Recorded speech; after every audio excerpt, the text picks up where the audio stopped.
Yes, okay, I'll repeat that. Okay, so let's kick off. Welcome, everyone. My name is Ahmed Al Abadla. I am Palestinian from Gaza, from Khan Yunis. Um, I want to acknowledge everyone who joining us today in this heavily educational webinar and with subject matter experts. And we're lucky to have a great group of people, individuals who have been working tirelessly on their own, on their own, in their own spaces within the BDS campaigns and legal aspects of it.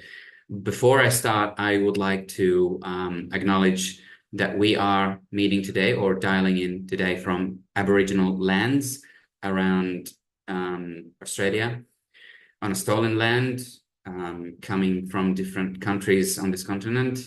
I am dialing in from Camaragal country. I must acknowledge the traditional custodians of these lands on which we meet today and pay my respect to their elders past, present, and emerging. This land was never ceded. Always was, always will be Aboriginal land. So this session is considered to be an episode 2, really, of what we started recently. Part 1 was incredibly topical and important, which discussed the history of Palestinian resistance, including armed resistance in Palestine. And we were joined by the incredible Professor Shahd Hammouri, who wrote a number of books on Hamas. I hope you guys were part of that session or watched the recording at least. I really advise everyone to go back and have a look. So going into this topic of today's session, we will delve into non-violent resistance movement represented by Boycott, Divestment and Sanctions. That's BDS. So this session is organized, and the previous one was organized by Palestine Justice Group, Palestine Justice Movement Sydney, and Free Palestine Melbourne, in collaboration with BDS Australia and BDS Youth, and alongside other organizations who help us endorse and promote across this continent. We are very lucky, as I said, and honored today to have a brilliant selection of subject matter experts on BDS. I want to thank them all for agreeing to join us today to shine the light on this very important and topical topic. With us today, I would like to introduce our first panelist, is Dr. Shahd Hammouri. Dr. Shahd is Palestinian. She is a lecturer in international law at University of Kent and a legal consultant for multiple Palestinian civil society organizations and an author of the forthcoming book, Corporate War Profiteering and International Law. Shahd is actually dialing in today from Naarm, Melbourne. And we hope that we can someday, probably soon, stay tuned, everyone. We'll actually invite her to Gadigal, Sydney, for a special event with her. So welcome, Shahd Hammouri. Welcome, Shahd. So we're also joined by Dr. Shir Hever. Dr. Shir is the coordinator of the military embargo campaign for the BNC, which is the Boycott National Committee of the Boycott, Divestment and Sanctions BDS movement, who is dialing in from Germany, which is the morning time now in Germany. So welcome, Shir. Thanks for having me. Pleasure. Our third panelist, last but not least at all, we are joined by the amazing, of course, everyone is amazing today, but the amazing Rawan Arraf. Rawan is Palestinian. She is a lawyer and founder and executive director of Australian Centre for International Justice, ACIJ, Australia's first international justice legal centre. Warm welcome to everyone who's joining us today on the panelists list. To kick us off, as this genocidal war continues in Gaza, the world has a responsibility not just to understand the Palestinian suffering and struggle for freedom, not only to internalize the nature of this racist ideology that we're up against, that's Zionism pretty much, which I think it's the essence of every trouble that is happening in Palestine, but also to act, to support by holding this apartheid Israel to account, following the numerous UN resolutions over the past 76 years, which emphasize the continual flagrant contraventions and violations of international law over and over and over again by apartheid Israel. The world not only has moral responsibility to the Palestinian people, but legal responsibility as well. For the past 10 months, our government did absolutely nothing to stop apartheid Israel from the commission of the worst of genocidal campaigns in modern history. And we see that live on our, mobile screens and social media and so on and so forth. So if our elected officials won't act to uphold international law, do we as individuals have any power to do so? Some say one of the most potent weapons that we have in our disposal at the moment as individuals, as community leaders, is to push and adopt boycott, push for and adopt boycott, divestment, and sanctions against apartheid Israel until it abides by its obligations under the international law. Now more than ever, we may have a strong legal drive to empower the BDS movement to hold accountable all those who are complicit in apartheid Israel and its actions. BDS will delve deeper into the evolution and the history of BDS and the impact as well, and the legal legal obligations. BDS is, as a Palestinian civil society-led movement initiated in 2005, aims to provide practical tools to promote international law's obligations, such as those under the international humanitarian law and Rome Statute. BDS obligations may also reflect actions required to effectively prevent and punish genocide under the Genocide Convention. So BDS is increasingly viewed as a major legitimate act of resistance. And we will try to dig deeper into this statement tonight. And so today we'll ask our panelists to help us unpack the BDS, what BDS is, what are the impacts on apartheid Israel of BDS, how effective has it been, how effective its campaigns have been so far, and what is the legal case for BDS, and in particular here in the Australian context. And finally, what can we do as individuals to help support and push for BDS? I encourage everyone to start typing questions. We've gotten a lot of questions from people who registered as well as they registered for the webinar. And we worked on aggregating all these questions, and we'll do my best. I'll do my best to focus on those particular questions. And as you put your questions, we'll get to them as soon as we can towards the end of this conversation. Apologies for the long introduction, but it was needed just to introduce speakers and what the context of what we're going to be talking about. Without any further ado, I just want to start and dig deeper into the context and the content of this webinar. So I want to start with you, Shir, if I may. BDS has been around for a while, and it seems that it has been making impacts on the state of Israel over the past 19 years, ever since its inception as a movement. That impact, though, has not, been very visible to everyone.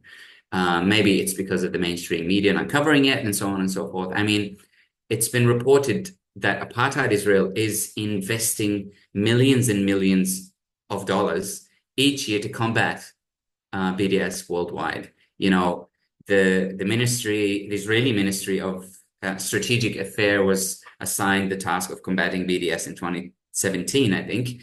And the budget for that year was a whopping $72 million to fight BDS. So, Shir, I mean, can you help us understand how BDS evolved throughout those years, you know, in terms of effectiveness, tools that it uses, impact, and what role has the genocide in Gaza really played in proliferating BDS? I mean, I will ask you to delve more deeper into the area of your expertise, which is, you know, arms embargo, which I'm really excited to hear more about.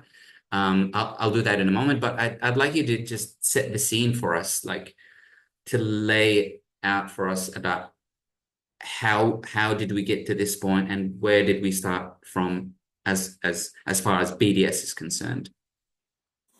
Thank you, Ahmed. I imagine that the word BDS is not completely new for most of the people here, but just, you know, for those who don't know it, BDS stands for Boycott, Divestment, Sanctions. The three calls to boycott, to divest, and to sanction Apartheid Israel. It was founded in 2005 by the Palestinian civil society.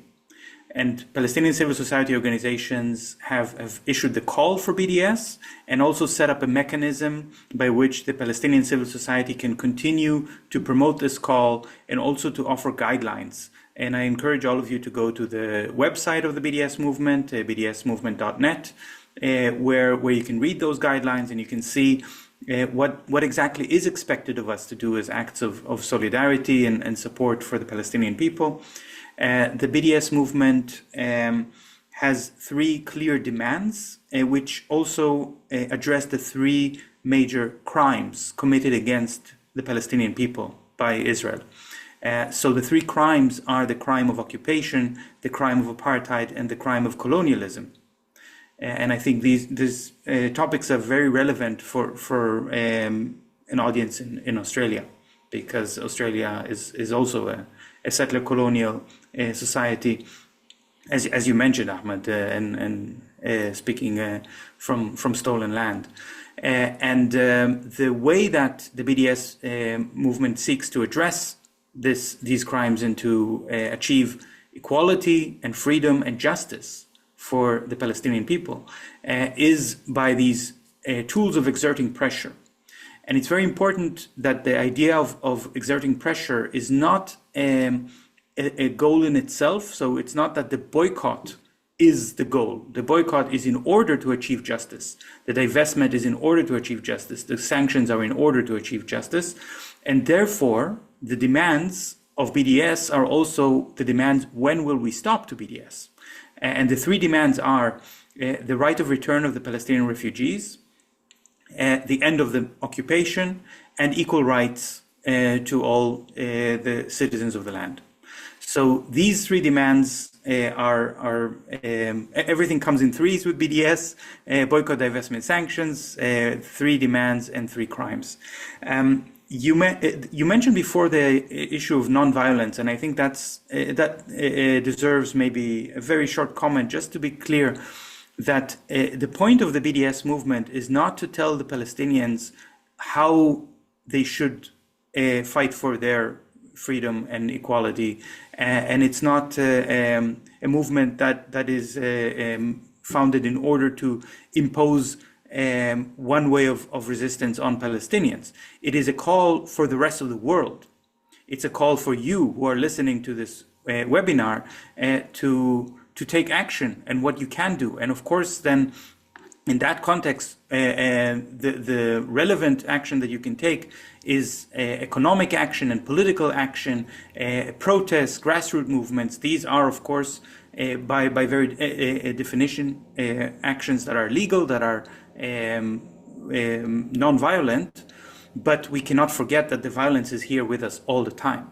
That the reason that we need a BDS movement is because of the violence because apartheid is violence, and violent occupation is violent, and now 10 months into a genocide, of course the genocide is violent, and we are talking about stopping the weapons. So of course we are addressing the violence all the time. And just one last comment, because you mentioned the Ministry of Strategic Affairs. I think this has been a proof to the way that the BDS movement is a strategic movement, more effective than many other forms of resistance, in the sense that the Israeli government has no answer to it. They try to ignore it. They tried to criminalize it, but they cannot. And of course, from Israel, they cannot criminalize BDS. It's a worldwide movement with millions of people who support it. And they tried to set up this Ministry of Strategic Affairs and gave it a budget even bigger than you mentioned, Ahmed. This initial budget that you mentioned was increased 5 times over the next year. The ministry was actually founded in 2015. But then it closed down. It closed down in the year 2020 because the Israeli government said it's causing more harm than good to Israel, because the ministry is causing a backlash and more people start to support BDS because of those attempts to oppress speech and to silence calls for BDS. So they closed down the ministry, and that didn't stop the BDS movement either. So now they're reopening the ministry again. And I think this really shows that the pressure is working. BDS had successes, it had ups and downs. I'm sad to say that the best year for BDS, the most successful year for BDS, was this year, was the last year. So we had unprecedented levels of success in the sense of, Intel, one of the world's biggest corporations in the world, canceling a $25 billion investment in Israel. That was the biggest divestment in the history of BDS. But I would much rather that we will not have these successes, but instead that the genocide will stop and the injustice will stop, and we will not need those successes anymore, but we will just achieve the real success, which is freedom and equality. Yes, indeed. Like you said, Shir, unfortunately, every single surge of violence against Gaza or genocide or atrocities, it just pushes more and more for BDS. And it's interesting, there's a website called Visualize Palestine, and they have also a page for BDS uptake. And you can see 2008, there's a huge upsurge. There's 2012, 14 as well, very noticeable, 2021. And indeed, like you said, this year was the biggest uptake of BDS worldwide, unfortunately so. But yeah, thank you so much for this amazing information. I didn't know that this ministry was actually, taken down and then brought back up. But yeah, interesting, as always, Shir. I want to delve deeper into your area of specialty.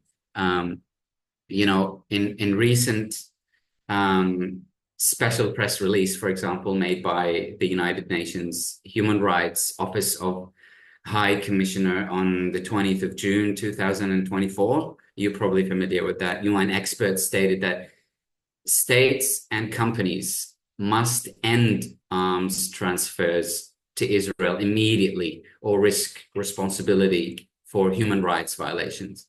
UN experts also emphasized that, quote, the transfer of weapons and ammunition to Israel may constitute serious violations to human rights and international humanitarian laws and risk state complicity in international crimes, possibly including genocide.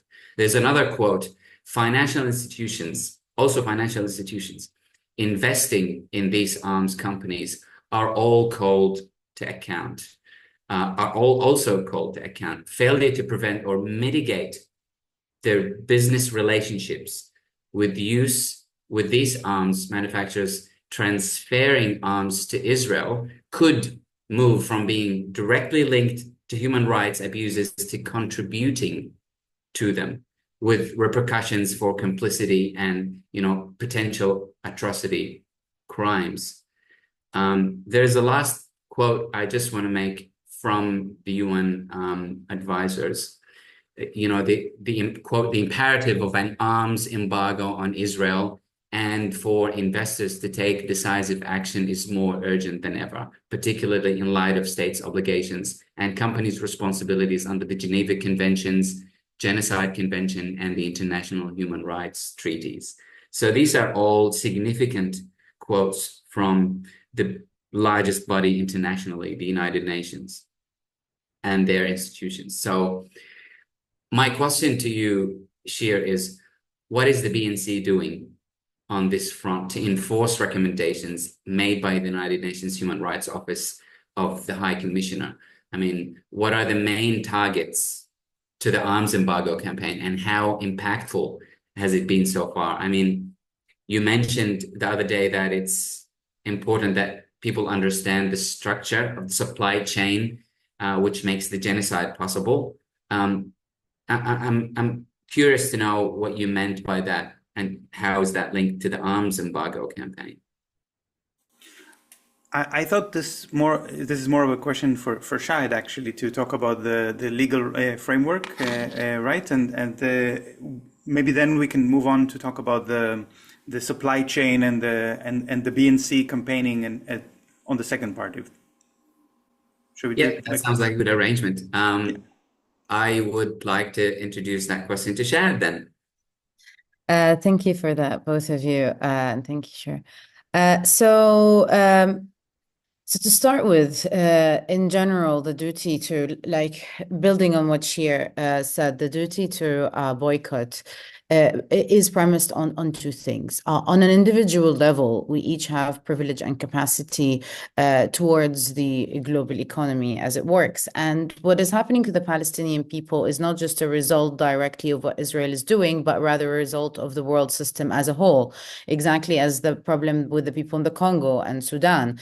And the reality is that people in more privileged countries have more of a say in how these people's lives end up happening. So that's kind of where that thought on an individual level happens, without really moving towards understanding how the foreign policy of economically advanced states shapes the world around us and how transnational corporations shape the world around us. Change would be very difficult.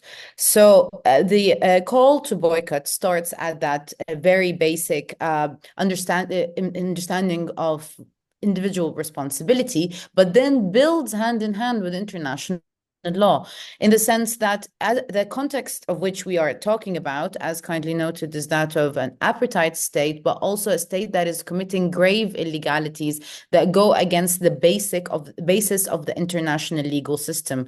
And this was affirmed by the International Court of Justice quite recently, and we're happy to talk about this further on. So the fact that we're looking at very systemic illegality, something that is so deeply embedded within the state of Israel and also supported by a huge arsenal of state and corporate support across the world, then we are looking towards different responsibilities that are enacted on both the states and the corporations. And again, we'll elaborate on this further. When it comes to state responsibility, at the moment, we're looking at multiple facets. The first one is not to recognize the illegalities at hand, which means that this is a very illegal situation, and we shouldn't really be engaging with the Israeli economy. And this was directly stated by the International Court of Justice in the most recent case on the legality of Israeli occupation.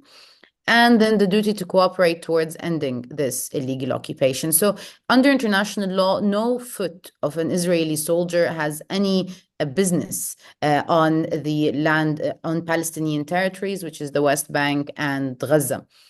And the fact that Israel has been committing illegalities in these spaces has been quite very much well known. The case of, for example, Israeli settlements has been settled, but now we have a larger legal premises, let's say. So that aside, I at this decision by the International Court of Justice along the decisions that you just mentioned.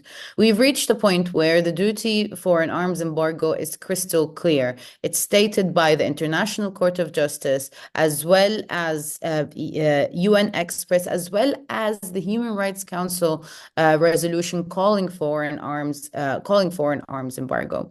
Once we look at these duties in totality, along the very important invocation of the Genocide Convention. As you all remember, the International Court of Justice said that we are looking at a quote-unquote plausible genocide, leaving aside the very indeterminate language that was used by the court. What that means is that the Genocide Convention has been engaged. That means that the state of Australia, for example, has the duty to prevent genocide by all means available. And here in this duty, we assess how far does the capacity of that state stretch. So basically, the state has to do everything within its full capacity to prevent irreparable damage against the Palestinian people. So again, a huge bundle of sources. And actually, my advice always to people who are advocating for Palestine is that at the moment, this international legal language actually helps you negotiate with politicians and advocate on a very clear premises where you wouldn't get into legal trouble, but also where you'd be able to more or less put politicians in a corner because it's so clear. So in terms of an arms embargo, we've been talking about an arms embargo, of course, for years, not just now. And again, as sadly noted, the momentum for that has grown a lot ever since the 7th of October. And of course, we stood in front of the UN High Commissioner on Human Rights on the second week of the ongoing genocide, calling for his strong action on the matter. And indeed, we were dismissed.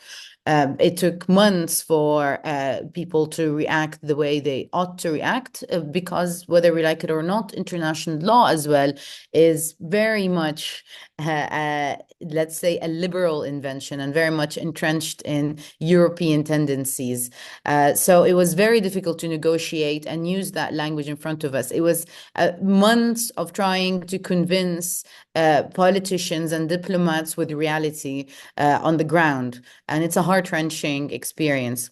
But at the end of the day, now we're still at a point where we're trying to convince states, because what we have is very clear international legal duties. These are not contestable. And by now, I can very much clearly tell you as an international lawyer, all states have the duty to support an arms embargo. This, I can even argue for this as a customary international legal premises. And not only that, all states have the duty not to render any form of assistance for Israel in maintaining its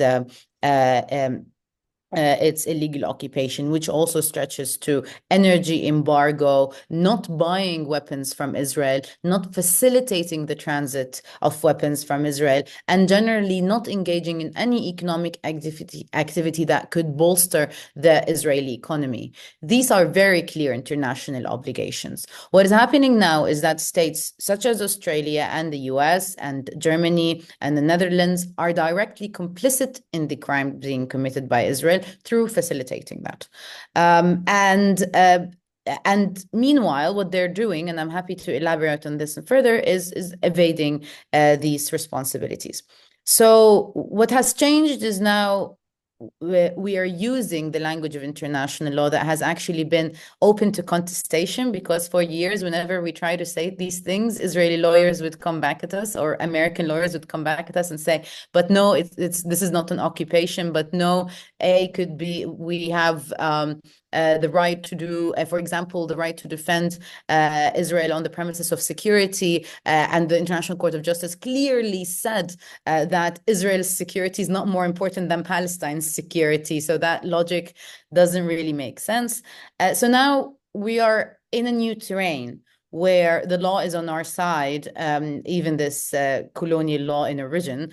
And we're trying to seek a General Assembly resolution, but also we're trying to lobby different states to abide by their international legal obligations. What I could tell you in brief, and what I would love to elaborate on further, is one of the main struggles that we are finding is that, of course, politicians would rather be illiterate in international law than abide by their international legal duties.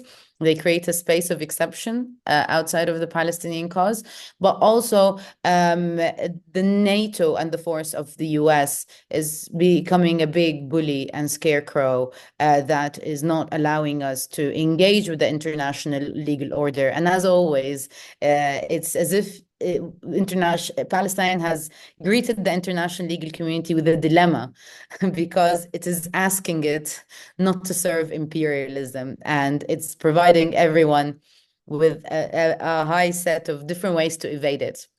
And our job as activists is to remind them of the fact that these things are meant to be for all of us, not just for the few of us. And with that note, I give the mic to Shir. Perhaps you could tell us a little bit more, and then I can loop back in to elaborate further. Thanks, Shahd, for that. Yeah, I just want to make a quick comment that yes, I mean, unfortunately, Palestinians have been put in this dilemma of fighting big constructs of colonization, imperialism, and they're all playing a role in the current struggle. Shir, did you want to just tell us more about the BNC's work around the arms embargo campaigns?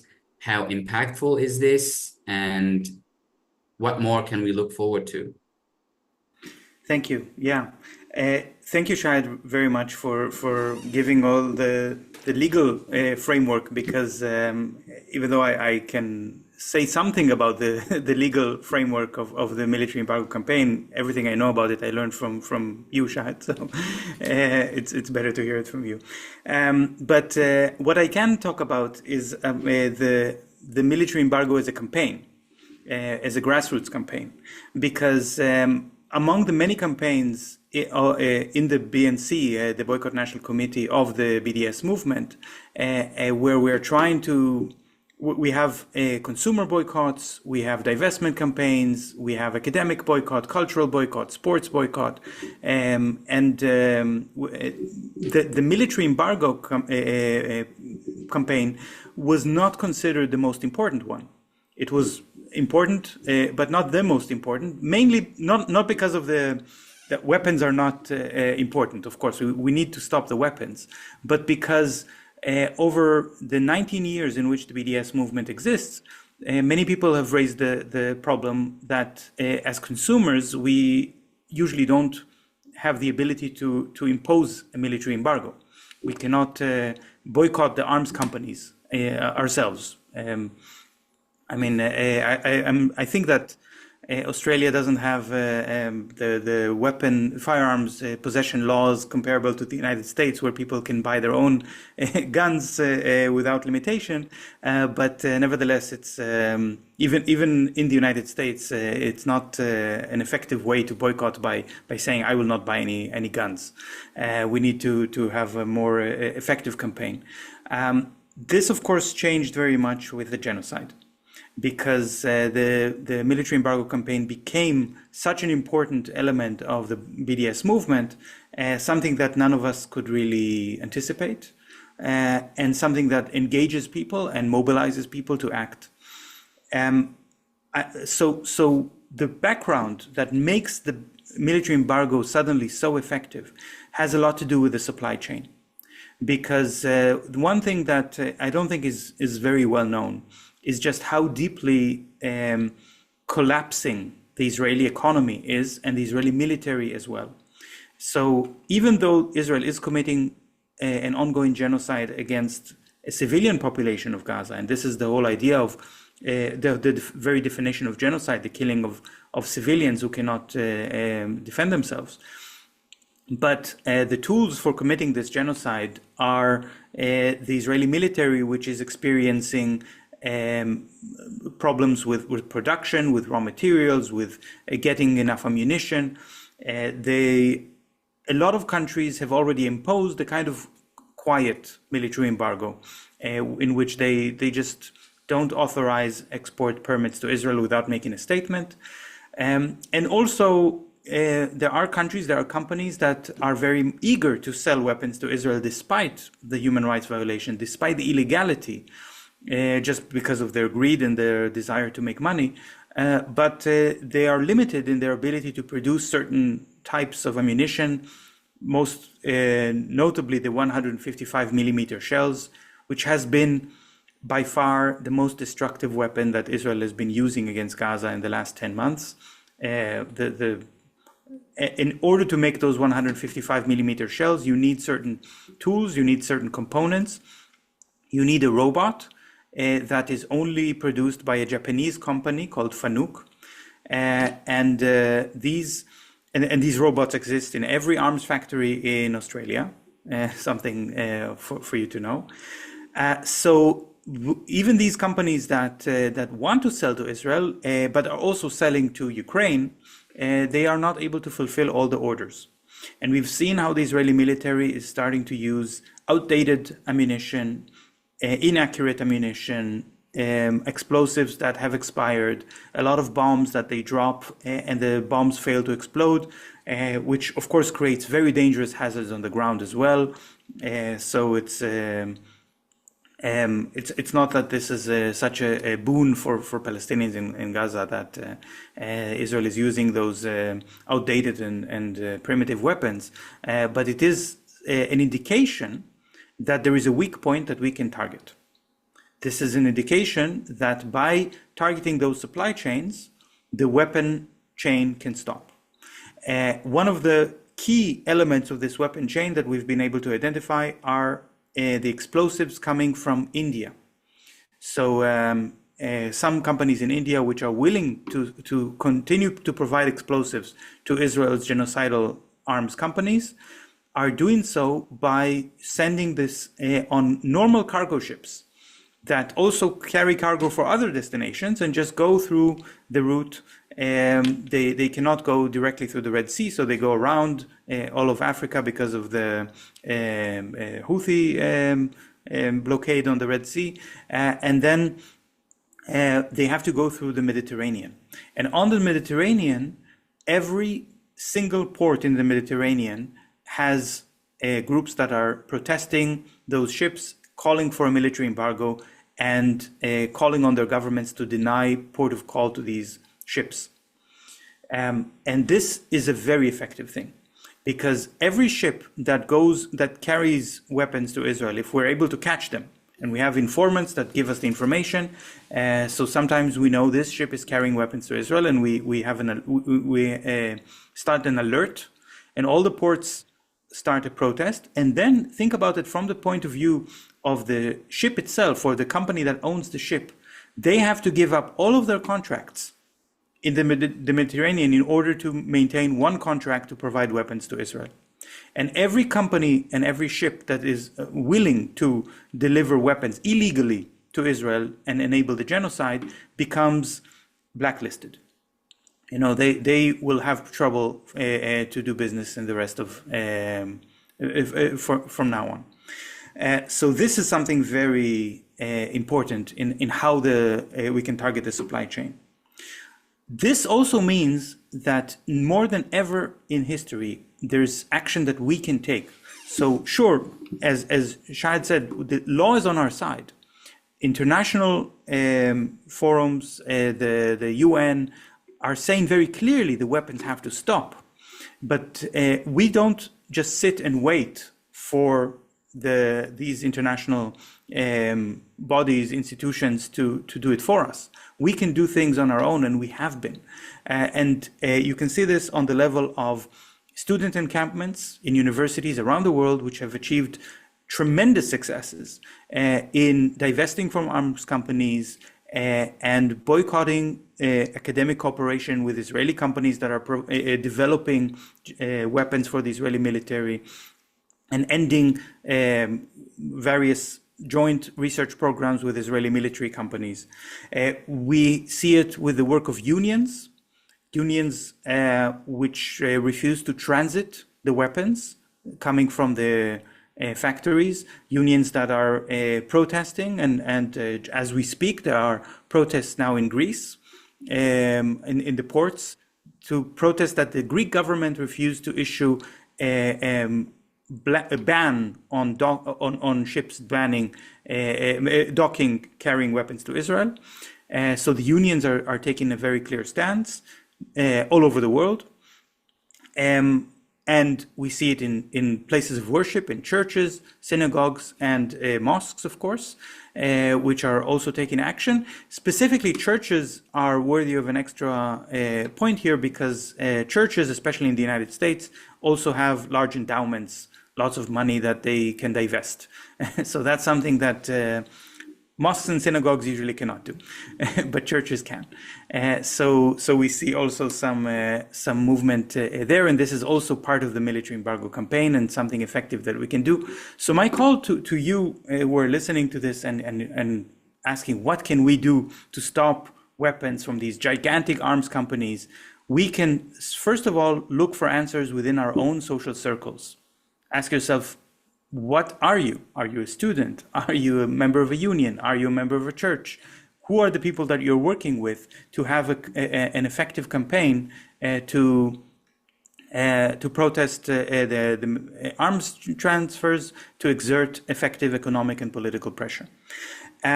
I just want to say very briefly about Australia, because Australia has a subsidiary of Rheinmetall, the German arms company, which is arming the Israeli genocidal forces, that we don't know for sure if any of the weapons coming directly from Australia are making the way to Israel.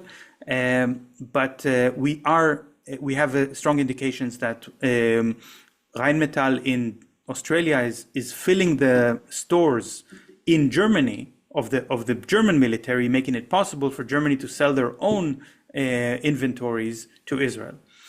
So in that way, there is an indirect support for the genocide. And also regarding the materials, the dual-use items. And I wanted to highlight that there is going to be an arms fair in Melbourne in the beginning of September, in the second week of September. Thank you for the activists who have raised attention to this. They are here in the audience now. And I think it's very important to organize a protest there, a protest which is legal and peaceful, because we want to have a sustainable long-term campaign and remind the organizers of this arms fair that the law is on our side. If anyone needs to call the police, we need to call the police to keep them from breaking international law. So thank you. Well said, Shir. I mean, it's our responsibility now to go and protest and demonstrate. It's not just our right, it's just our responsibility under international law to act and hold our government to account. I mean, with the Rheinmetall transiting, if you will, all these equipment into Germany and then back into Israel, it's just it's the way of our government to, hide from its obligations and so on and so forth. So thank you for that wealth of information. I want to bring in Rawan to the discussion, if I may. Let's descend to the local Australian context, and given the third state obligations under the ACIJ ruling and legal proceedings, and Australia is a member state of the ACIJ, obviously, and it's signatory to the Geneva Convention 1949. So what is or what is not what is our government obligation to all this? And in practical terms, for example, how could or should probably our government comply with those obligations? I mean, what does comply mean in material term? We talk about, weapons parts being shipped to Israel, or like Shir mentioned, transiting in there. And I also want to throw in another question. What is the ACIJ doing in that direction? If you could help us. Great, thank you so much, and so lovely to hear from Shir and Shahd. And thank you for everyone for putting on such a really important seminar, I think, at this time where we really should feel vindicated for all of the 20 years of struggle in this movement to be heard and for all our actions to be seen as legitimate, which they are. So congratulations to everyone for having gotten this far.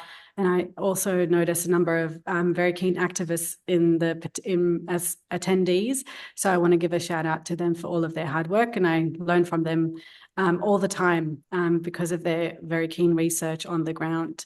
ACIJ is doing, I think, quite a lot like everyone else. We're trying to do what we can, given the very serious context, especially now in Gaza. But given the ruling of the ICJ, of the advisory opinion, we put out a list of 13 recommendations, and they're definitely non-exhaustive, of what Australia as a third state is obligated to do to ensure, as the ICJ said, not to render aid or assistance, which would serve to maintain Israel's presence in the occupied territory. One of the key things I think that the advisory opinion said was that states or in international organizations should abstain from entering into economic or trade dealings with Israel concerning the occupied Palestinian territory, which again may entrench its unlawful presence. So we put out this key list, and I'm going to go through them and really highlight some aspects which people may not, some material aspects, as you said, some practical examples that many people may not be aware of. And bearing in mind that the government itself, the Foreign Minister, Penny Wong, often says Australia is limited in what it can do. This is the line from the government, and it's completely false. And it's an opportunity that the government uses all the time to try and say that it doesn't have much that it could do in terms of actions that it can take or that it can take to ensure it's compliant with its international legal obligations. So often when you hear that, know that there is a plethora of things that they can do. So this is the list of what we came up with, and we developed this, and as I said, non-exhaustive list, primarily with Palestinian human rights organizations back in 2021, when we put in a submission to the Department of Foreign Affairs and Trade, which was carrying out a feasibility study on whether or not Australia should enter into a free trade agreement with Israel. One of the things that we mentioned is that it should immediately end any intention of entering into a free trade agreement with Israel. So we haven't seen that this government has pushed that. This was something that was engaged by the previous Morrison government, and it stalled when the Labor government came in, and we haven't seen any movement on that. And, that's something we should be very attentive to, on whether or not that may come into light again. So the first thing we said is, impose targeted sanctions, including asset freezes against Israeli entities and individuals involved in the illegal occupation, settlement enterprise, annexation, persecution, racial segregation, and apartheid policies. And impose, we've just been speaking about this, a comprehensive arms embargo in Israel, which we said must include the suspension of all arms agreements and deals and cover both the export, import, and transfer of arms, including parts and components and other dual-use items to Israel. And I'm happy to talk about some of the legal challenges that my organization has been working on behalf of Palestinian human rights groups a little later on. We called for the suspension of all defense cooperation with Israel and the end to its facilitation of defense industry partnership. This has been facilitated by both parties in government over the last 10 years. There's an office, and one researcher, Kelly Tranter, just revealed that there's an office in Jerusalem dedicated for this purpose, which the lease apparently has just been renewed. So this is one thing that they must immediately end. Undertake an extensive review and urgent inquiry with the purpose of identifying Australia's economic relationships, investments, trade agreements, cooperation schemes, programs with Israel, and to cancel them immediately. We said that they should direct all state and territory governments to end all agreements relating to cooperation with defence agriculture, water, and any other such industry agreements with Israel. Now, state and territory governments over the past few decades have engaged in agreements and programs and cooperation initiatives with Israeli government entities, including mostly what we've seen in our research is relating to water and agriculture, innovation, research, and development.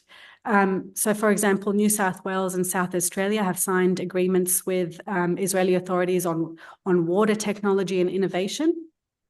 And I think at least in 2021, it must have been progress since then. I haven't looked it up. Queensland was also negotiating some other memorandum of understanding in relation to with water authorities.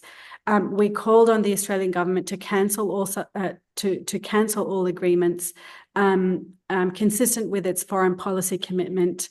And there's a piece of legislation which we cite, which they have the power and authority to do that. So in addition to calling on state governments to, end these agreements, we call on the federal government to actually enact its power to be able to do that.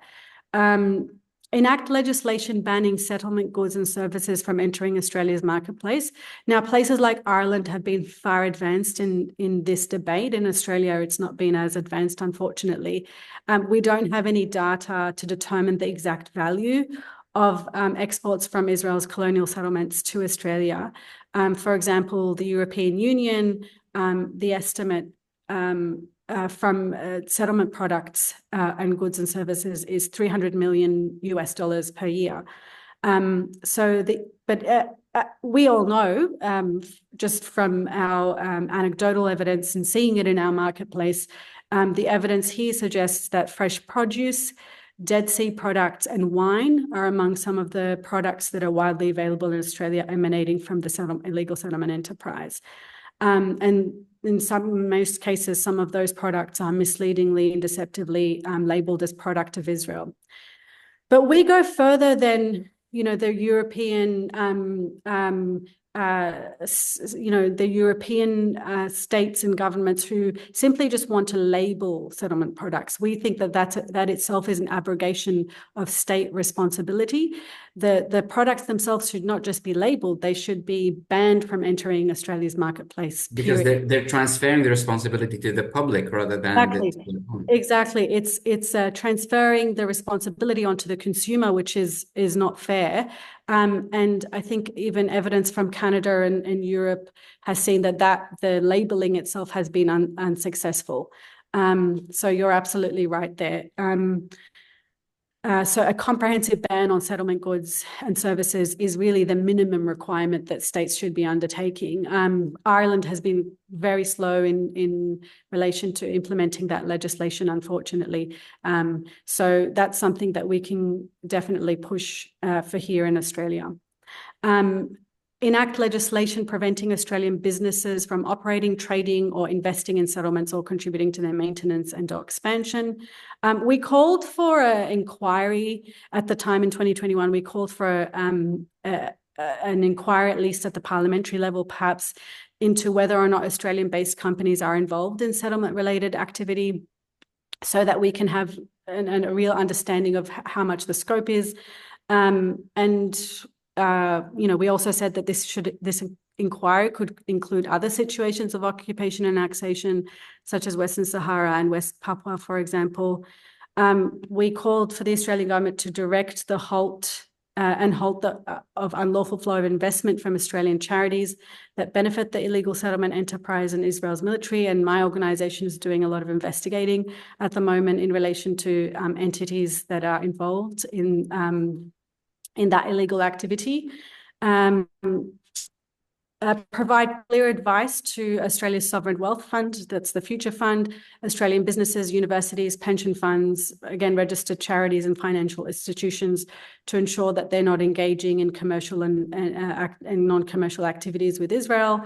And this is, again, something that we've been working on, investigate and prosecute dual citizens serving in the Israeli Defense Forces and provide clear directives to citizens to refuse to enlist in the Israeli military. And then the last two are just about supporting investigations at the International Criminal Court and indeed referring the situation in Palestine to the ICC. So this is a non-exhaustive list, and it's already exhaustive in the sense that it's exhausting to think about the nature and scope of the economic and trade and military relationships that Israel has. So anytime you hear Penny Wong or anyone from the government or the coalition try and detract from what Australia could do, I mean, I know everyone's quite active. I'm very impressed already with the questions in the seminar.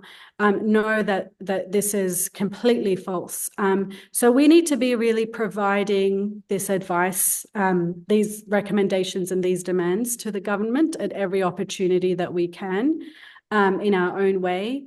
And, you know, where ACIJ is doing it through legal avenues, I said that we were investigating entities and individuals that are involved in the illegal settlement enterprise for the purposes of, at least with respect to charities, referring them to the Charities Commission and requesting an investigation into their conduct, such that it is not consistent with holding the status of a charity, for example, or a deductible gift recipient status, for example. We're also, in relation to the arms, would you want me to talk about that perhaps now, or should we wait till later? We could definitely talk about the, you know, the arms export, you know, weapons parts, if you will, just to go with the Wong's narrative.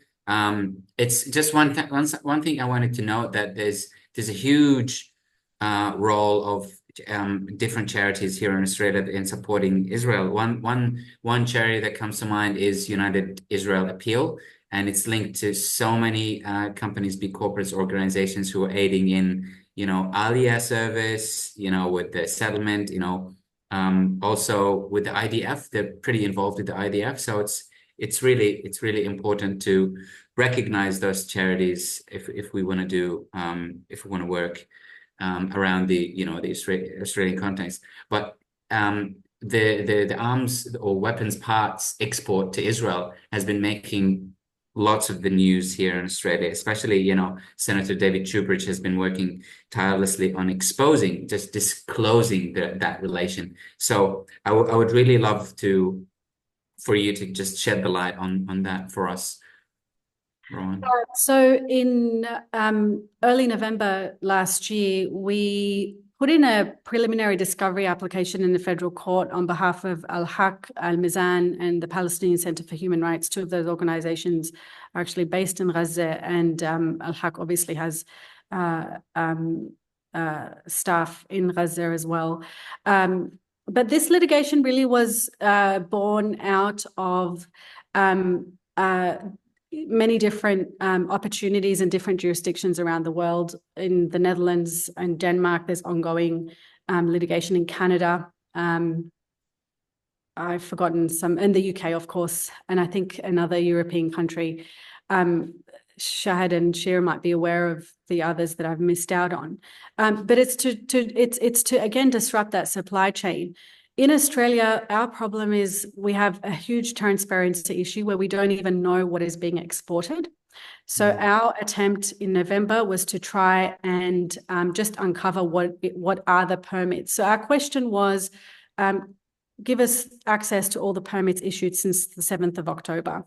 And I think Shir mentioned it before, there's been an unquiet kind of embargo in the sense no exports to Israel since the 7th of October. Australia is in that front, but there's a really, it's deceptive in the sense that we believe that current and existing permits have not been stalled or stopped.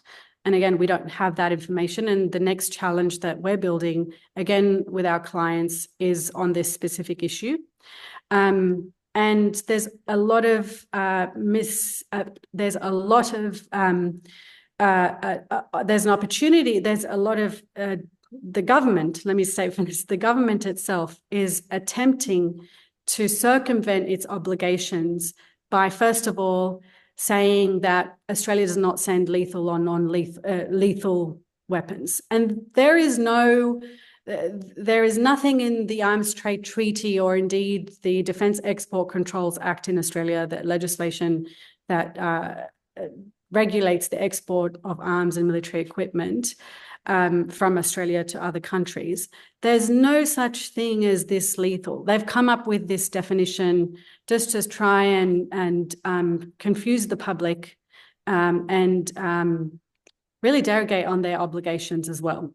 So the other fog that the Australian government has been pushing is related to parts and components. And this is where we know for sure, at least in relation to the F-35 fighter jet, which is the biggest arms manufacturing machine in the entire world. It's hundreds of billions of dollars, which is why states are so very concerned about the litigation, particularly in the Netherlands, where they've won on appeal, and the state is the Netherlands government is currently appealing the success that they've had, that the groups have had, which is why they're very concerned about maintaining it because of the money that's involved. And Australia is one of those countries that provides and supplies to the F-35 supply chain program, the global supply chain. We know for a fact, and everyone would have seen the information being put forward by researchers, and obviously, as you mentioned, Senator Shoebridge. We know for certain that the F-35s that Israel flies has Australian components, because two companies provide what's known as sole source components. And they are Farah Engineering and Rosebank Engineering. And the parts that they provide are very, very important for the release and the holding of the bomb that ends up being dropped on Palestinian civilians.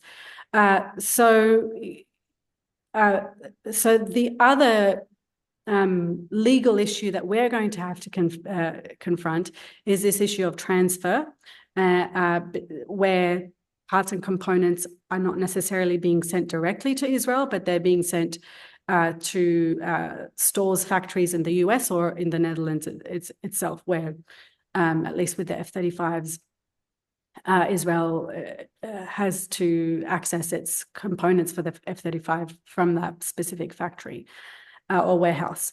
So, our next arms case is another attempt to again uncover. It will be likely a preliminary discovery application to try and uncover permits relating to current or extant permits.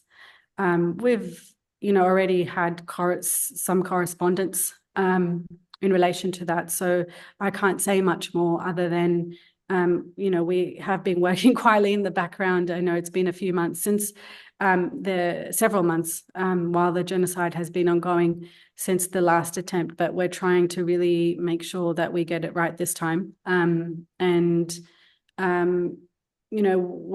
We're doing what we can, and we're working with our clients and our partner organizations all around the world who are really doing amazing work on this front. And this, again, is just related to the issue of export. We're looking into questions relating to the Elbit Systems deal. That Australia last, was it in December or early this year? In any case, they signed a deal, $915 million deal with Elbit Systems, for Elbit Systems to provide a supply of its technology to the Australian Defence Force. And there's a plethora. It's not just Elbit Systems, it's several Israeli companies, arms manufacturers who have bases in Canberra, who have initiatives with Australian universities. And, I know that a lot of different people are trying to find ways, not just legal, but to challenge those types of deals. And these are the things that we should all be doing. So I think I'll leave it there. Absolutely. And just a small comment about the Elbit. It's almost $1 billion investment. That's the federal government. And, let alone the state government of Victoria is more deeply entrenched. Almost every few years we see new contract handed in to Israel. So definitely, it's an uphill battle against the Australian government, and it's even more difficult when it comes to Europe, probably Germany and the US. I want to briefly bring in Shahd back. I just wanted to ask you a few questions, not just one question actually, because of the time. So one significant campaign at the moment is the BDS energy embargo campaigns that we hear about. The other day, I've heard that Colombia is one of the biggest exports of coal to Israel, has stop that kind of exchange or market exchange.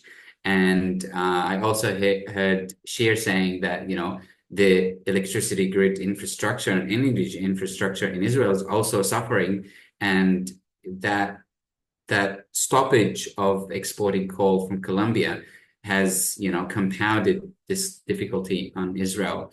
We see what's happening at the Red Sea from Yemen. We see what's happening in Lebanon.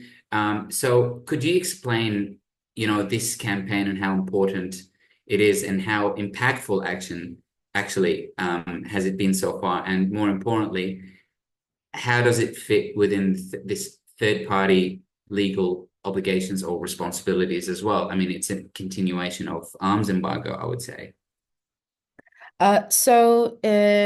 Exactly as you said it. So in this case, again, in the face of grave illegalities, third states have the duties of non-recognition, cooperation, but also they have the capacity to undertake countermeasures to stop that state's capacity to undertake the illegality. So that means that we study, and this is actually historically devised through the question of what are the peaceful ways to stop states that are committing grave illegalities.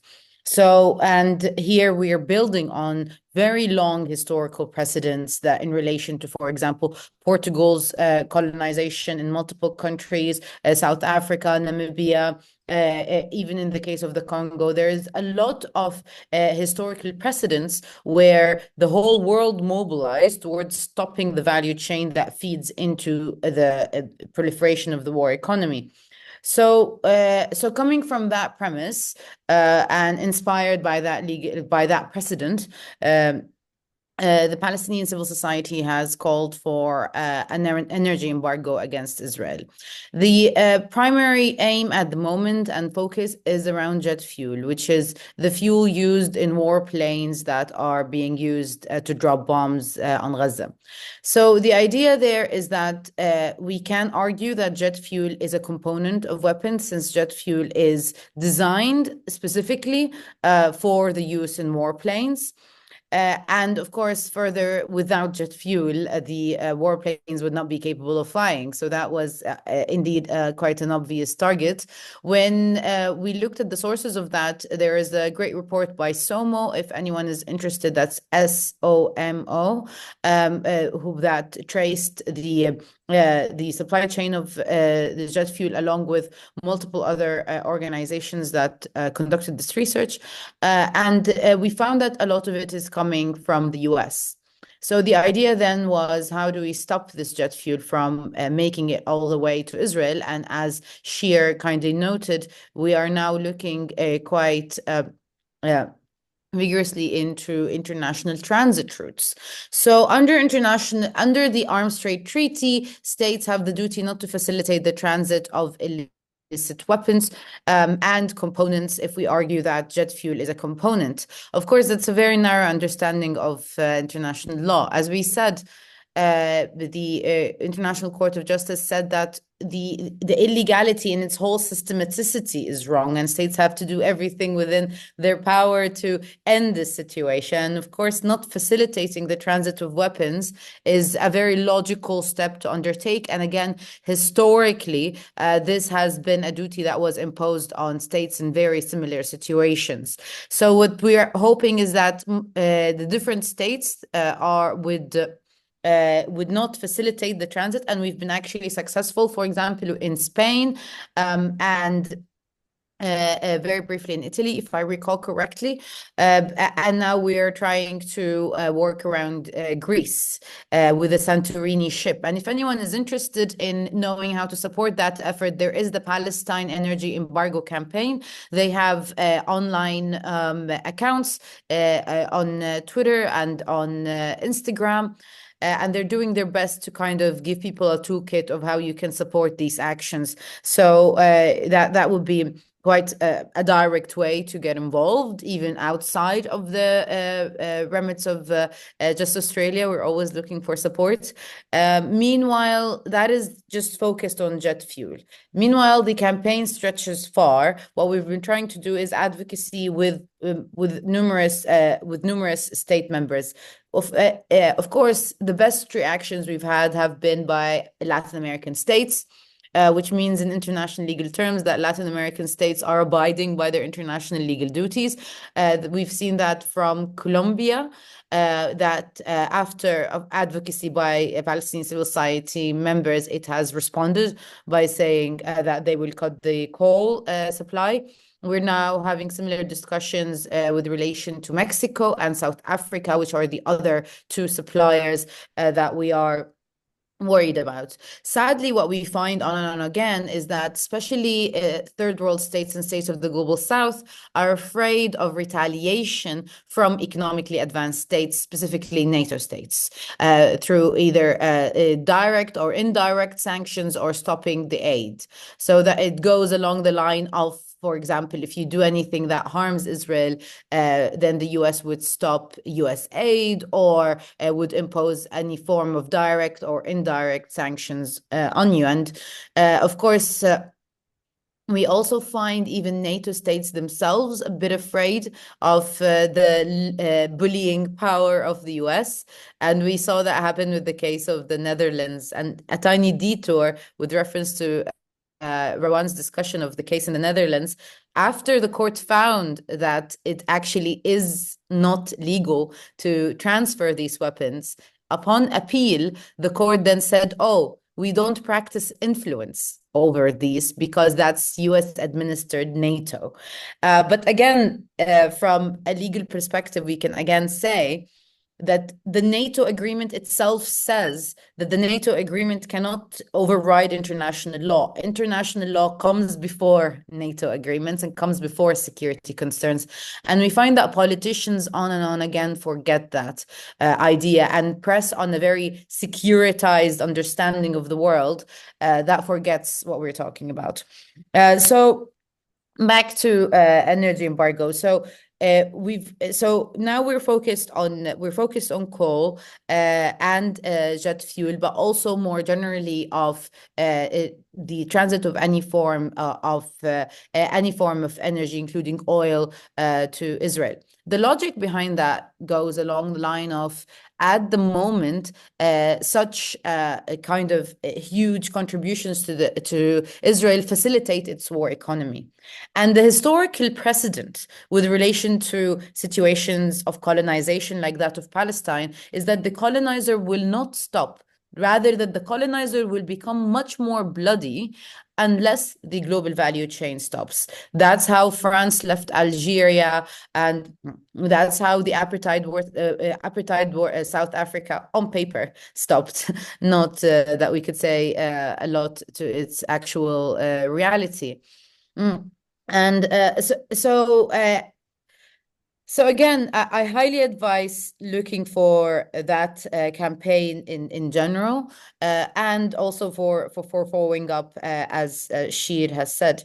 But if I may say something in relation to someone who's only been in Australia for 3 weeks and is leaving Australia in 2 weeks, one of the biggest nightmares for Palestinians is to end up in a context like Australia, and to be here is very daunting. And we are in a moment and a juncture in history where that's what Israel is hoping to do, which is to eradicate the indigenous population into a point where even the recognition of their existence is something that is contested in the political discourse. And of course, the solidarity that we find from indigenous communities in Australia is intuitive because the domination is directly comprehended. But what I'm trying to say is they both come from the same source. And Australia, as a fellow settler colony, really is sympathetic to the Israeli project. And also, let's say the collective memory of the Australian people having been shaped to accept the settler colonial reality is also more likely to be acceptant of that. And we have to be very careful that we're also guarding ourselves against cognitive biases, let's say, that normalize a very violent reality. And by talking about economic ways of stopping it, we're actually trying to call upon the embedded violence within the economic system. But really, what we're looking at is a very, very, very, very violent reality. So even when we are talking about something as simple as the transits, or something as simple as partaking in these measures, we're actually talking about something that is the most, let's say, historically organized way in order to stop that violence and stop the big states from partaking in it. So these are my points. Sorry, you asked me about the Red Sea and Yemen, which is a very interesting point to raise, especially that now, at least from our perspective as people who are looking into the war economy of Israel, leaving aside an analysis of the legality of the acts themselves in terms of the effect of the acts, it inevitably leads to stopping the Israeli war economy. And what becomes really clear is that Israel's action at the moment are a threat to international peace and security as a whole. As an alien body to the area, to the region where it's trying to impose its existence, Israel has on and on again partook in international armed conflict all across the region. As a person who grew up there, it's quite very common to know that Israel is the reason why ongoing massacres have happened, not just in Lebanon, but also in Syria, and the facilitation, also the hand in hand with the dictatorships around the region and Israel's role in their sustenance and maintenance. So when we are trying to assess how is it or what is being expressed with the case of Yemen, what is being expressed is generally, I think here, the people's politics rather than state politics, the people's politics of a rejection of an illegal occupation, of mass domination. And the effect of it indeed goes towards stopping it. And as other parties in the region have very directly expressed, the moment Israel stops, the other parties would stop directly. And that is indeed what needs to be kept in mind, because what Israel is trying to do at the moment is to escalate this further. And what people and politicians seem to not comprehend or understand is something that can be very easily illustrated in a conversation I had the other day with a prominent international lawyer here at the University of Melbourne, who was asking me the very horrible question, which is, how are you doing? And I said that I'm getting the feeling that I can understand what people who lived through World War I and II felt like.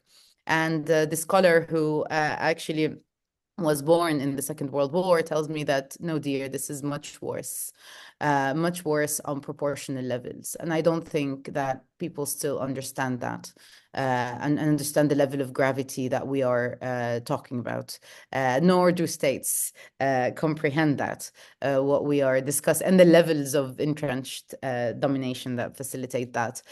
So any action to disrupt the normalized status quo where people have been bombed relentlessly for over 10 months and have been under siege for over 17 years, and with no chances of rehabilitation that we could even fathom to imagine.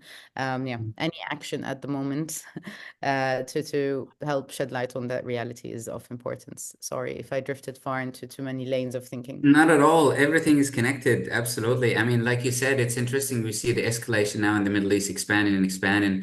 And I don't know what's happening now as we speak in this webinar. Maybe something big happened and we're just going to go and see what happens.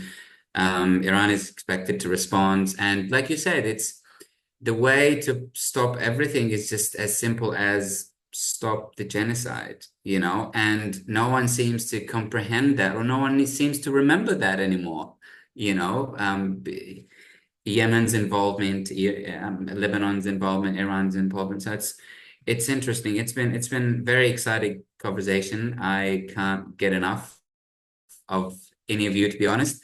But I'll have to stop and go to everyone's questions. I've got really good questions lining up. So I'm going to go with the first one from Ron.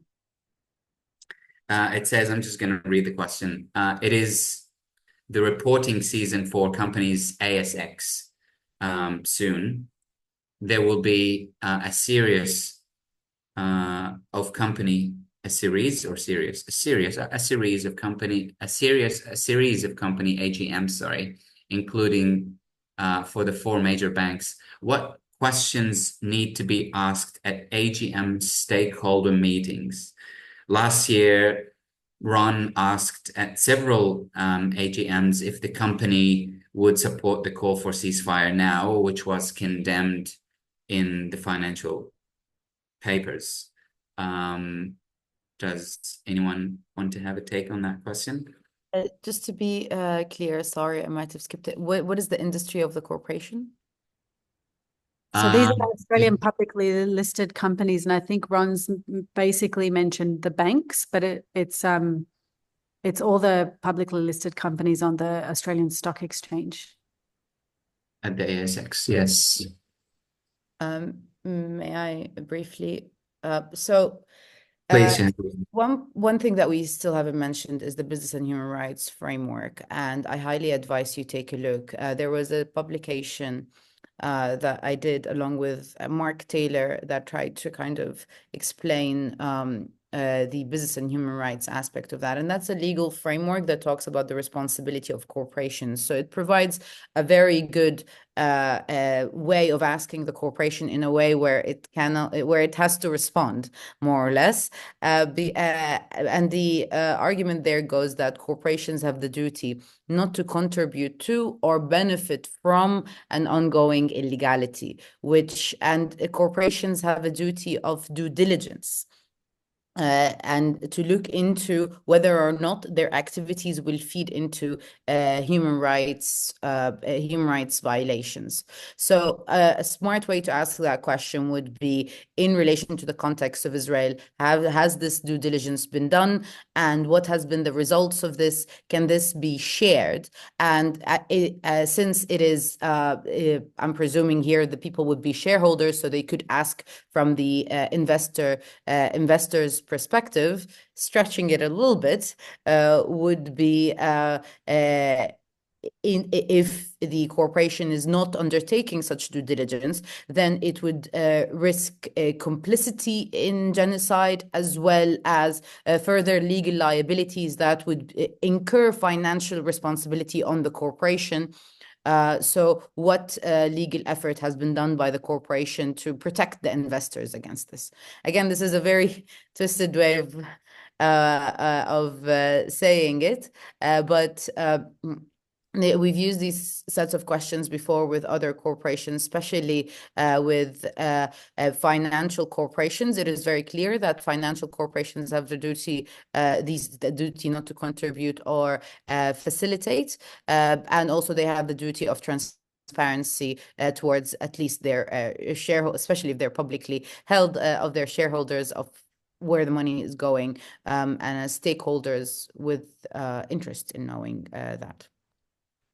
Thanks, Shahd. Shir or Rawan, did you have a take on this one as well? I just wanted to say that for AGMs, it's very important to plan ahead and to have very specific questions. You have to always decide beforehand for yourself if the idea is to create protest in order to cause the other shareholders to hear your question there and to become concerned about the company policy, or if the actual purpose is to get information from the company, and trying to do both at the same time is not very effective because they won't want to answer you if they think you're a protester, I would be very happy if people reach out to me also, and we can brainstorm together about how to prepare for those AGMs. We've got very useful information, for example, by sending questions to Rheinmetall. And they answer the questions because they didn't realize what was the purpose that we are asking them. So that's the value of strategy. Yeah, I may just add, look, I think it's, this new area of shareholder activism has been really, in Australia at least, it's being utilised a lot by the climate justice groups. There's one particular organisation, the Australian Centre for Corporate Responsibility, which does a lot of shareholder activism in relation to energy companies. So you might want to look at their strategy. I don't think they have the capacity really to take on any more work, but you might want to look at their strategies to see what works best, and to learn from their experiences. And it could be something that, organizations really take up as a campaign against particular corporations, whereas, she says information revealed in these particular periods of time really give an indication about, where is the complicity of these corporations, and, who should be targeted, and what in fact is the best strategy of, going to them where it's whether it's, waiting for the next AGM to then, take on further action. So I think that's a really, really area that's ripe for action on this, for Palestine on this front. Thanks, everyone. Thanks a lot, Ron, for this is a really important question. The next question is talking about charities in Australia. Many entities who fund settlement, building, and registered as charities in Australia and other Western nations. Can we or how can we remove charitable status benefit and hold these entities responsible? I might just address that quickly. I probably can't go into detail into the work that we're doing and the focus on the different specific entities that we're looking into, because we're preparing briefs to take to the Commission to request really investigation on the basis that their status should be removed. So I guess watch this space. You might want to learn from us if you want to target other groups which we may not be looking into for capacity reasons or other reasons. Certainly, I know a lot of Palestinian action groups are concerned about this question and looking into it. So if you want to get in touch, Ali, please do, and I'll try and address that for you in more detail. Did you want to have a take to this question, Shahd or Shir? There's an interesting question, probably that's for you, Shir. It's a question about the BDS movement inside Israel. Is there any kind of campaigns inside Israel coming out? How significant it is? Is it impactful at least? Yeah, the group is called Boycott from Within, and I used to be part of that group when I lived in Jerusalem. Since I'm not Israeli anymore, I gave up my Israeli citizenship. But this is a topic that's very close to my heart, because this is a group that always knew that it's not easy for people inside Israel to speak about international law and justice and Palestinians as human beings. But it was, and it remains critical that this group is able to access information and share it with the global movement. So, I mean, it's not that they're boycotting products from inside Israel is going to make a difference. This is not the purpose also. And there are no alternatives for people living inside Israel. But they have access to critical information. Now, so a lot of the very big and important successes of the BDS movement would not have been possible without the work of Boycott from Within. So we have to acknowledge this, of course. But recently, the situation has become so dark, so dire. And just as we speak, a member of Boycott from Within, which was doxxed and attacked by far-right activists, and her life is in danger. And I cannot say more about this because I don't want to put her in any more danger. But it really raises the question if it's possible for this group to do any kind of work under these conditions. And I think this is where international solidarity is so important. That's why we have to. That's the only protection that these people have, is they know that the world is watching and will not accept it. Thanks, Shir. The next question I've got from Jimmy, he's saying, I was just wondering how BDS can be used in grassroots campaigns, such as boycotting any institutions that receives Zionist donors and sponsorships from Zionist organizations, families that will inevitably go towards the illegal state of Israel funding the oppression of Palestinians. Shahd, Rawan, did you? I don't think I could answer that one. I know obviously the 2021 successful boycott of the Sydney Festival, was so impactful because of the grassroots campaign around that. I think there's been lots of writing about that, so you can all go look up. I think there's attempts to put it all in a documentary, but obviously the sponsor there was the State of Israel. I think it might be more difficult for sponsorships from other kind of private organizations and groups. Certainly there might be guidance from BDS Australia or BDS Global in relation to that. I'm not sure how to address that at this stage. That's all I can say. I mean, it feeds into how campaigns usually start, for example, the campaign against HB or SodaStream or Puma. So as far as I know, you communicate your demands to the institution or the organization, and then beyond that, you call for their boycott if they don't respond or don't, respond to your demands. I don't know if you have any more to add on this, Shir. I mean, we've done... Just to say that we had a lot of successes with this, especially in the UK. Big cultural events that are facing widespread boycotts because of sponsors. I wouldn't necessarily define them as Zionist sponsors, but sponsors that are involved in illegal activity, like Barclays Bank, which is invested in the Israeli arms industry. And it doesn't matter if they're Zionists or not. What matters is that this is illegal and they shouldn't do it. And eventually their sponsorship was removed. So these are successes, and it shows that it's a model that can also work in Australia. I would recommend starting with cultural events. That's where it gets a lot of attention. Yes.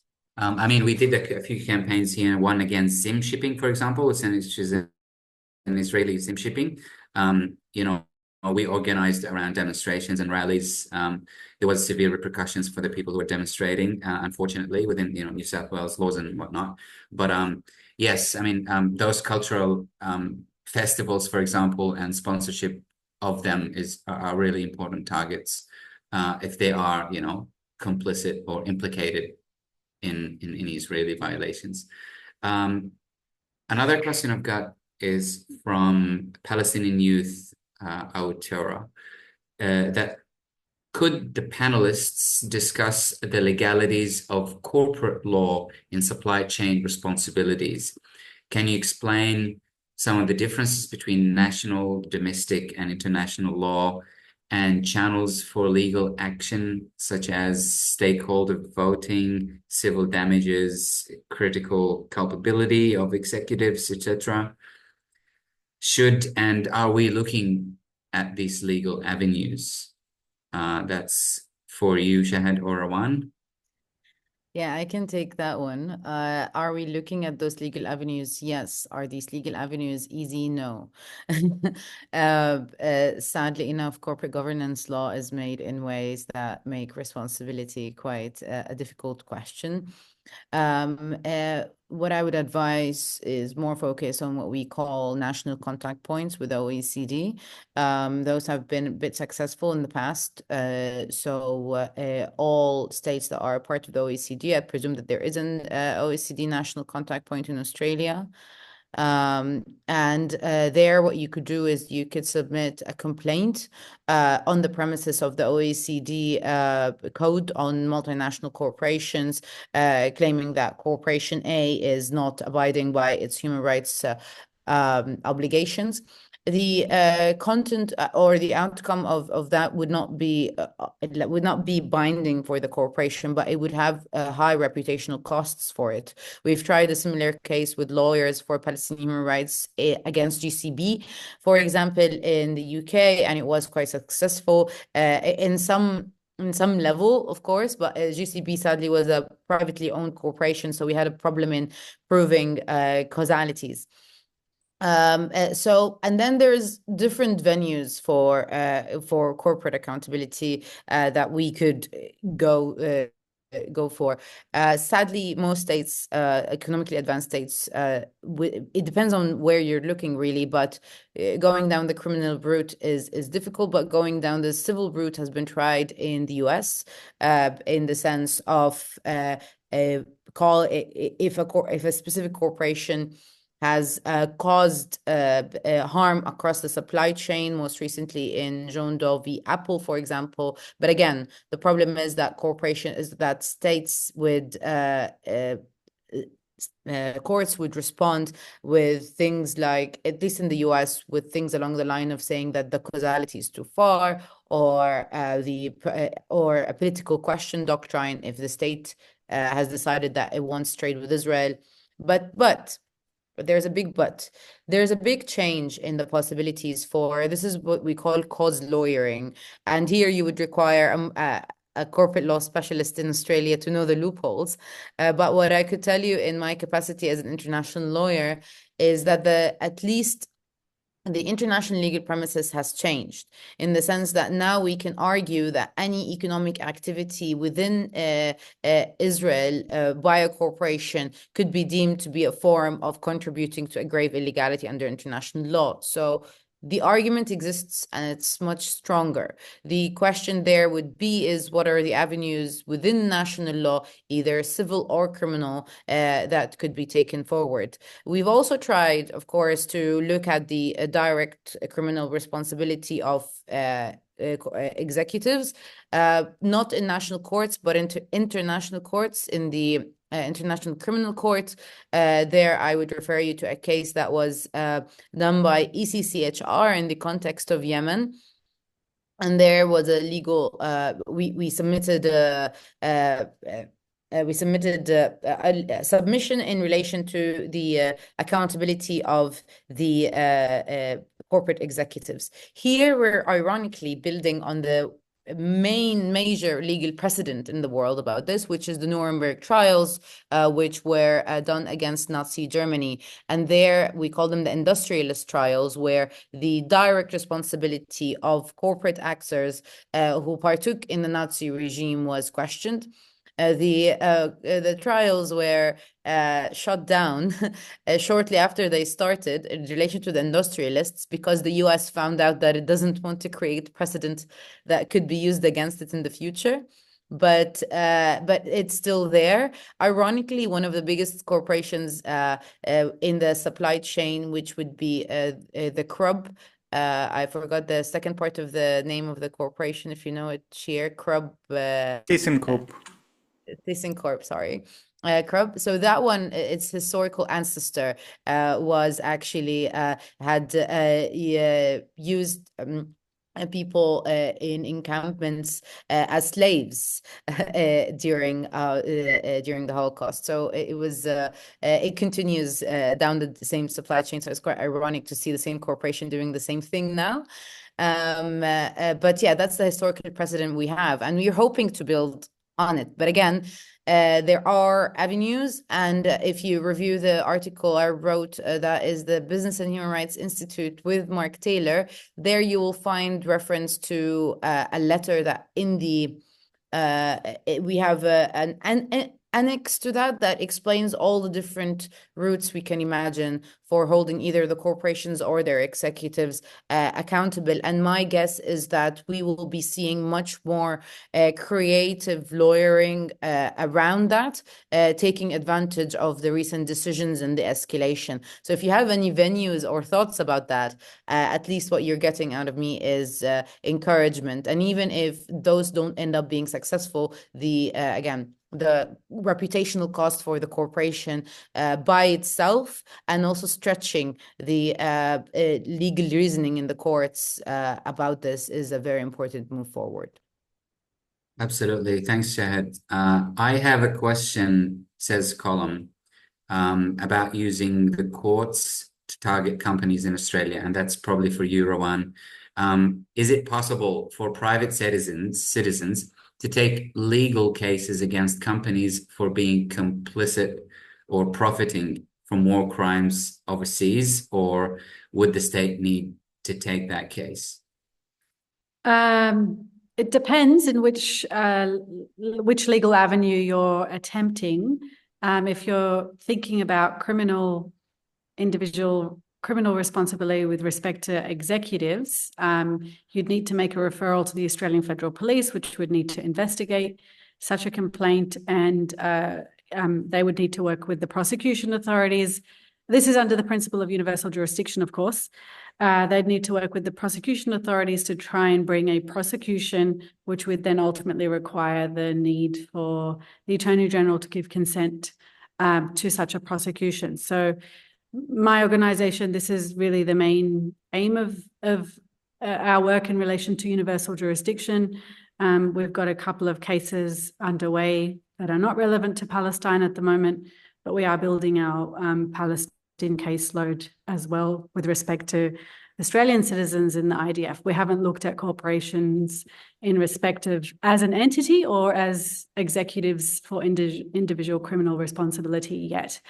But certainly, Australian lawyers have a history of taking on corporations in respect of climate justice and other human rights abuses for mainly energy companies as well. But it is a very costly exercise. I wouldn't recommend individuals do it per se without a proper strategy or working with other groups involved as well. It takes years really to build a case. Certainly it's possible. I think Shahd has outlined some really interesting and creative ways that could be definitely explored in the future, and I think we should all be looking into them, certainly. It's just about who we pick and how we go about it, I think. Absolutely. Thanks, Rawan. Shahd, did you want to add anything to this?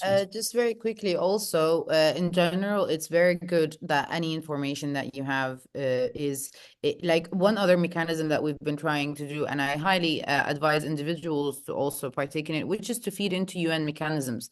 There is a business and human rights working group, and they actually always have a call for input. So, for example, when you know that a specific corporation is partaking in 1, 2, 3, 4 in relation to Palestine, it is good to keep it, and then that would go to their website when they have calls for input. The same for arms trade treaty, especially if you have a small organization or the like, because and I say this on a very, very hopeful note, that again, as I said, and as Rawan said, the litigation in these cases takes years, but the historical precedent has shown us that whenever a specific conflict ends, as we hope that one day this one will, we reach a point of what we call ad hoc accountability mechanisms. So we create a special tribunal to look at something like the Nuremberg trials for Palestine, and we are hoping, and something like the Rwanda tribunal, the Yugoslavia tribunal. So we're hoping that the future will have something along this line. So feeding as much information as possible into mechanisms. And the biggest historical precedent I'm referring here to is the UN public hearings for transnational corporations in South Africa. And you can look up the archives there, and literally corporations that thought they were going about business as usual, even British Petroleum and other corporations were questioned in front of a big tribunal in the UN. So again, this is another route that can be taken, which is feeding into UN mechanisms. We're trying to hit all different spaces, and again, not very sure which one will work, but thinking long term, recording this is good. I think so. Exacting as much pressure as possible from all directions. I think it's very important, as long as it's strategic and planned. The next question is for Shir, I think.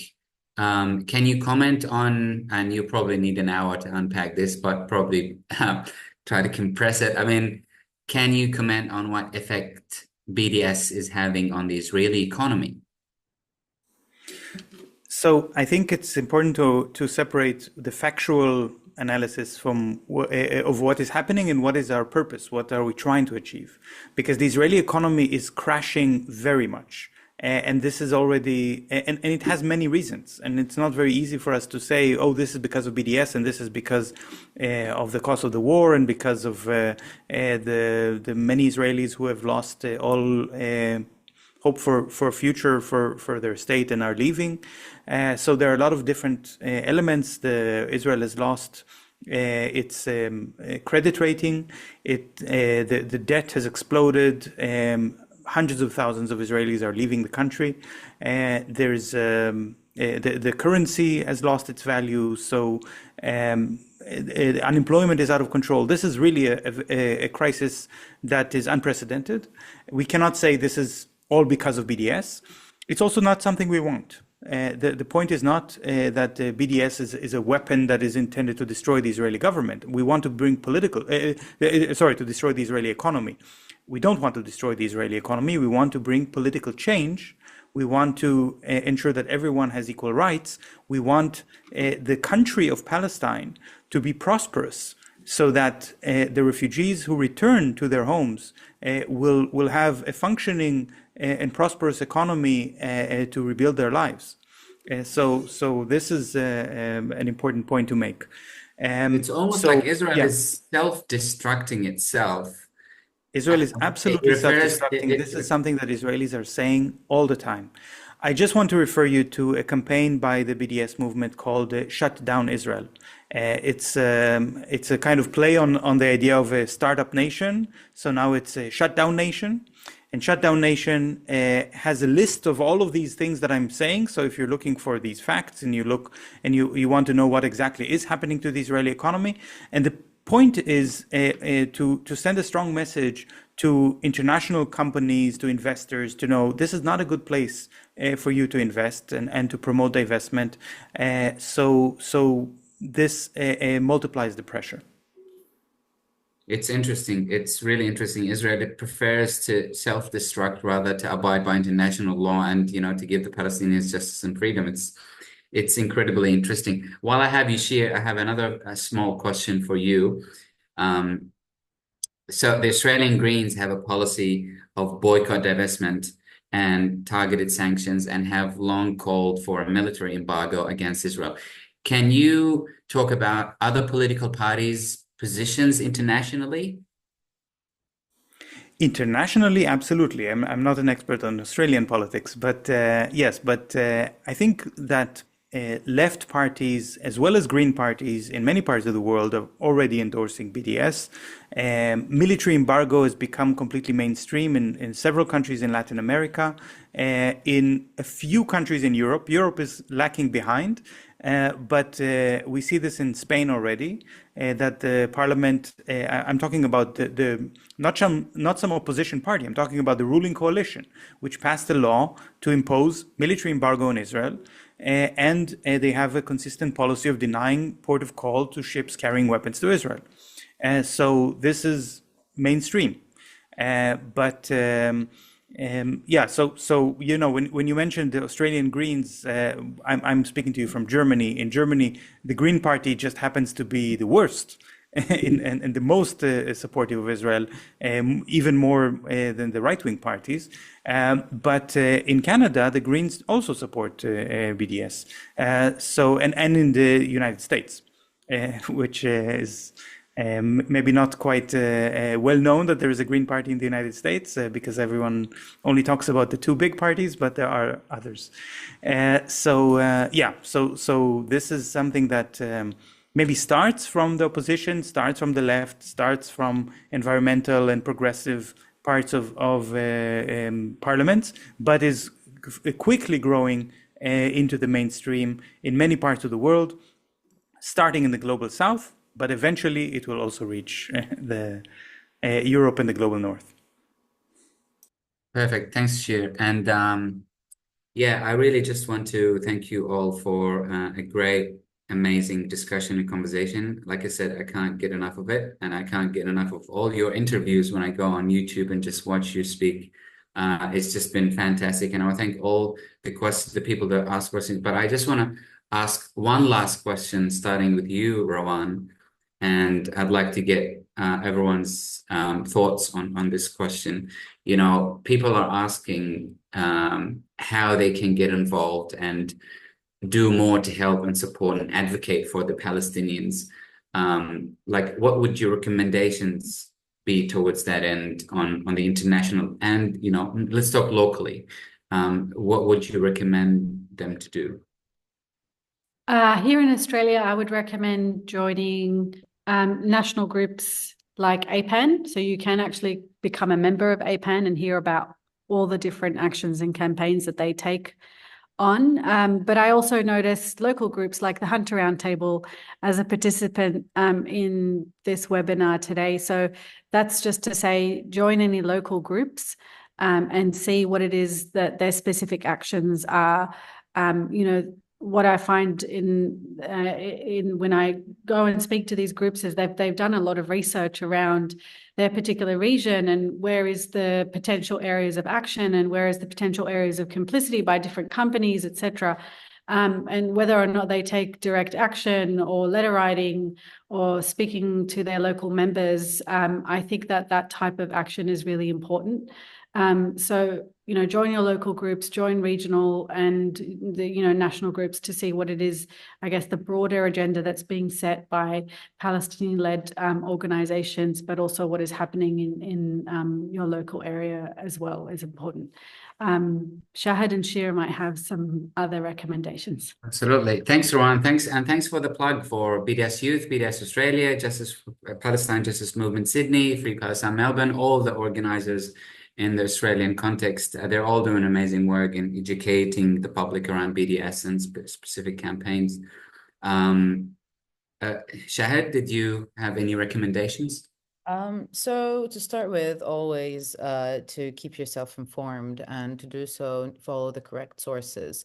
I highly advise looking at the accounts of the Palestinian civil society organizations like Al-Haq, Al-Mizan, and also people like Francesca Albanese, for example, the UN rapporteur on Palestine, alongside others. So keep yourself informed and also, as much as possible, amplify these messages. What we are finding is a very big push towards normalizing what is happening. So within your circles, ensure that that stays alive. And then the question, I think, is a very personal question and depends on what is it that I could do to contribute. And that really depends on a lot of the times of what is your background and how is it that you could get engaged with the expertise that you have. At the moment, we don't have any representatives per se. We are functioning on actually historically one of the biggest organized collective movements on that you could remember in history. I know people who are already going to do their PhDs about this.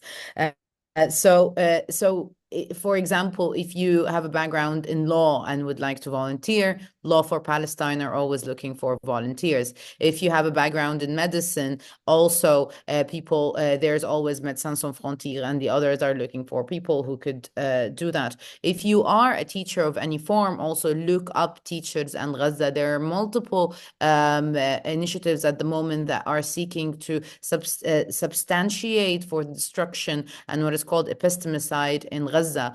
So you could also contribute some of the ongoing initiatives there. So whatever your profession is, really, you put your profession and say, do a little bit of research, and you would find people have already started to engage with that. If you're, for example, an illustrator, follow the trail from visualizing Palestine. We are at the moment, really, there's so much happening, and there's so much request for who could pick up this or who could do this piece of research and in support. So find the network where you could be most useful with your expertise and join that network. As Rawan said, start local in your local engagement, but also there's a lot of organizing that is happening internationally that you could be very much useful in. And then one important point that I find to be useful is politicians are really badly informed about this, and they speak like children. The rhetoric that they're using is absurd, like the fact that we're still stuck at Israel has the right to defend itself, and we need to bring the hostages back as the two most important talking points, forgetting, for example, 10,000 Palestinian detainees that are also, technically speaking, acting as hostages and arbitrarily detained, is something that we need to always keep politicians informed about. So letters to MPs, as well as letters to anyone you know in spaces of power, so including local council members, and pushing anyone in and around you to get informed, anyone with a position of power. It also doesn't harm to keep a tag on local media. I'm sure there are places where you could post complaints on local media and the lack of adherence to international reporting guidelines. And actually, what we're seeing now is a deterioration in that.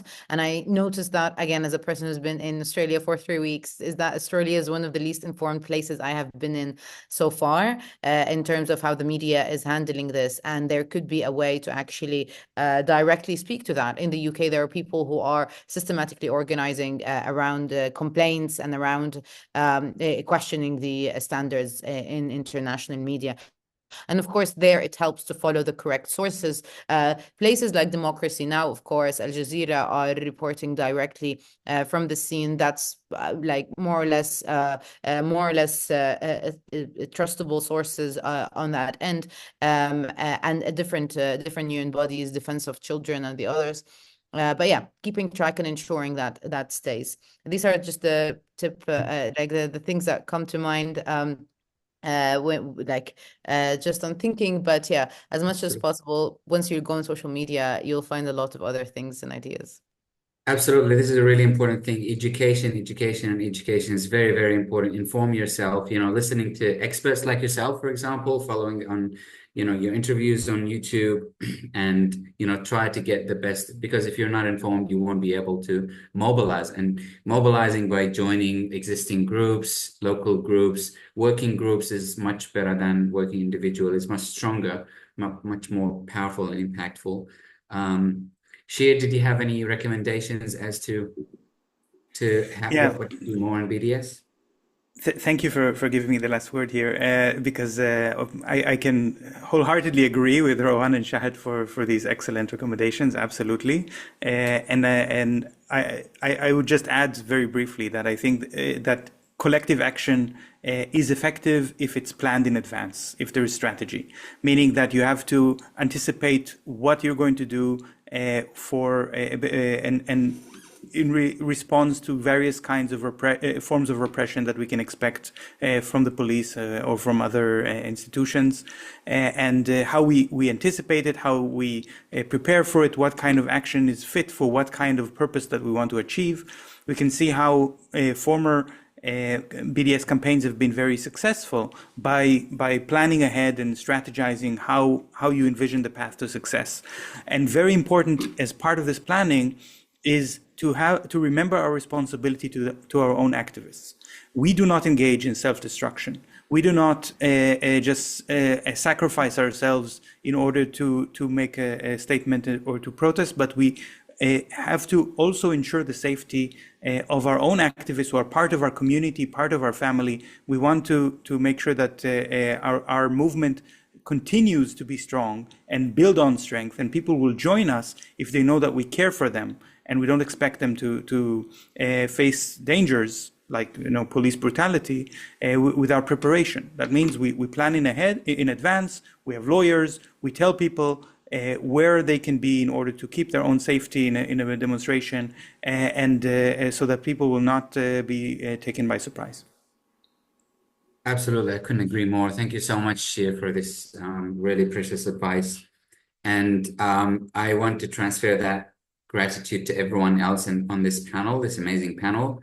Dr. Shahd Hammouri, Rawan Arraf, and Dr. Shir Hever as well.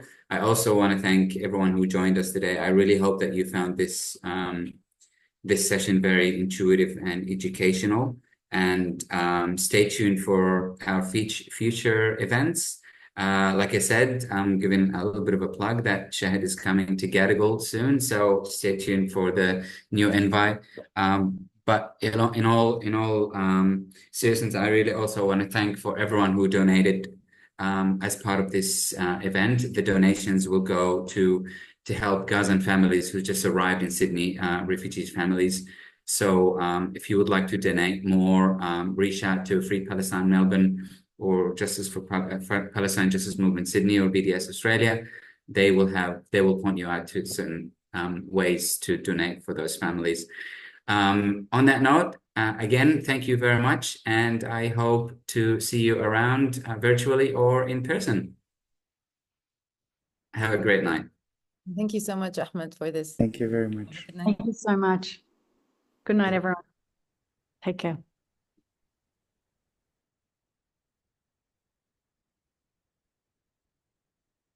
Wow, that went really well. That was Anna.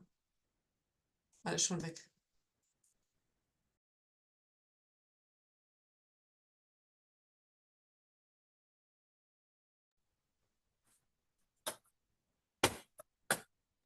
Can I hit the stop recording button? Yes.